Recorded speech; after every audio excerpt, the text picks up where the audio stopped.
So I think it's safe to say today is not a very happy day based on who we now have as president. And yet, I still remain optimistic from the perspective of changing the situation as time passes. And I'll tell you why.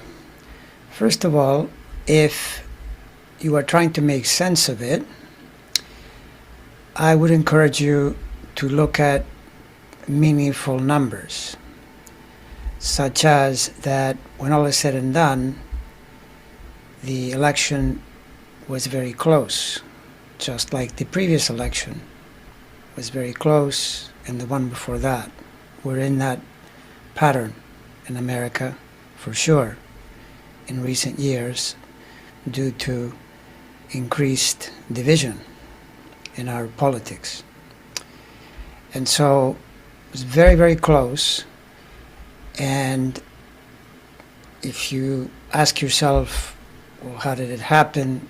Who decides these elections? And you probably understand that there are lots and lots of very committed people on both sides. And then there's a narrow band in the middle that unfortunately tend to be the least informed and the least educated types of voters that tend to be most vulnerable to propaganda, negativity. And to that you add that the party in charge tends to take the hit. And it's astonishing to discover that in America at present, half the population reads at a grade 5 level of skill and almost a quarter at a grade 3 level.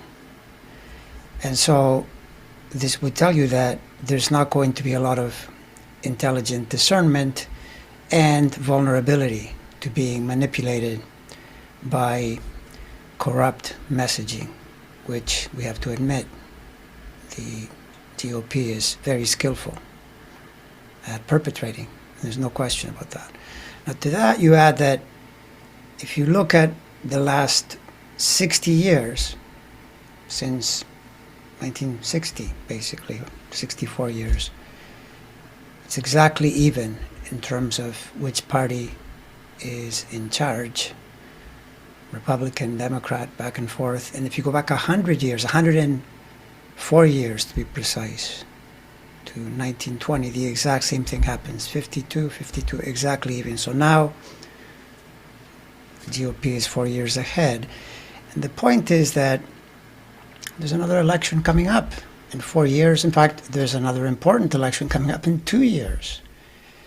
And the key becomes who's in charge, because that's the party that is vulnerable. You already know this anyway. You've seen this happen in nearly every election, that by the midterms, the party in charge takes a hit. Now, to that you have to add, from the astrological perspective, that we are in the civil war zone due to the presence of Uranus and Neptune, where they are. Uranus is returning during these years, not quite yet, but it'll be returning. And Neptune is precisely where it was at the start of the Civil War. Of course, it would have been better, would have felt safer, no question, to have a better administration, and that adds to the dread. Keep in mind that it happened before, and another cycle moves in, and things can definitely get better as time passes.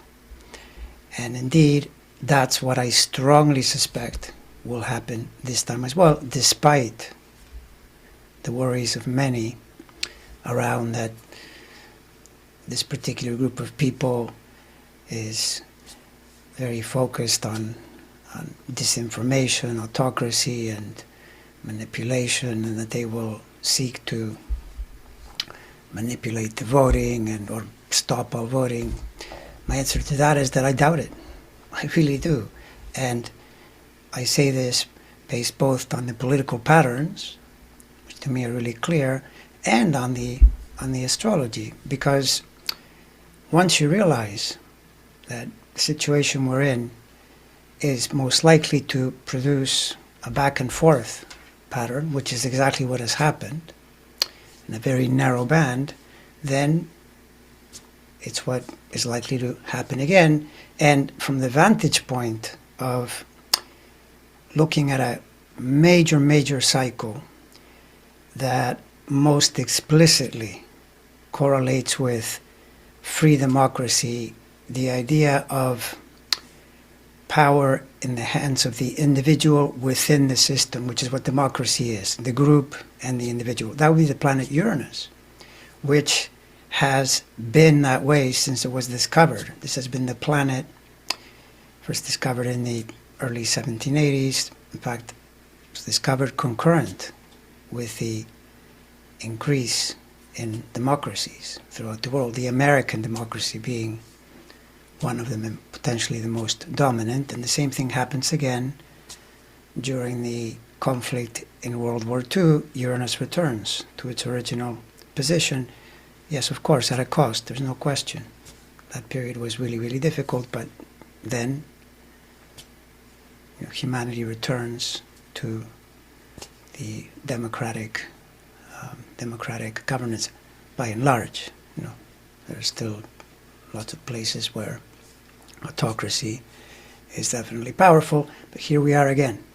And the reason right now it appears as though autocracy is dominant, not just here, it's throughout the whole world, is the Pluto position.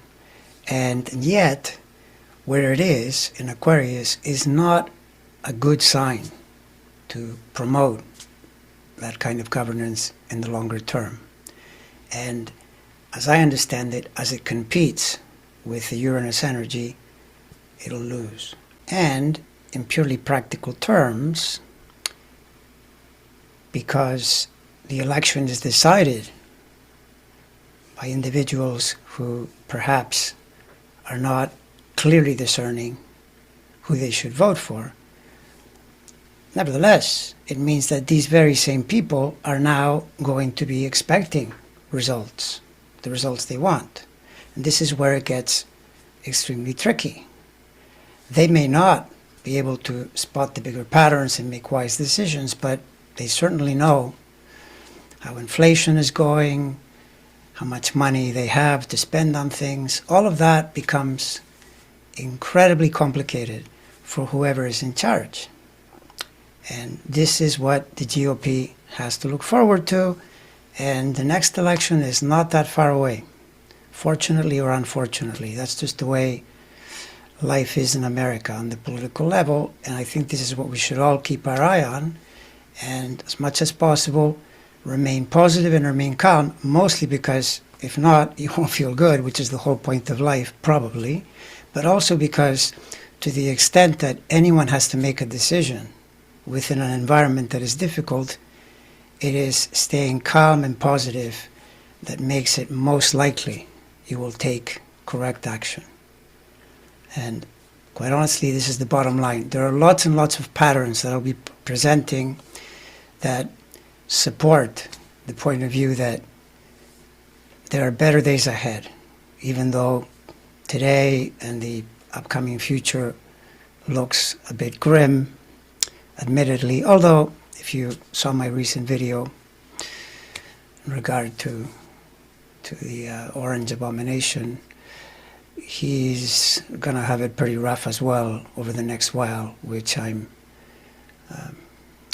keen to check out as the days pass, and I hope to be able to provide you with more information as well as the weeks and months unfold.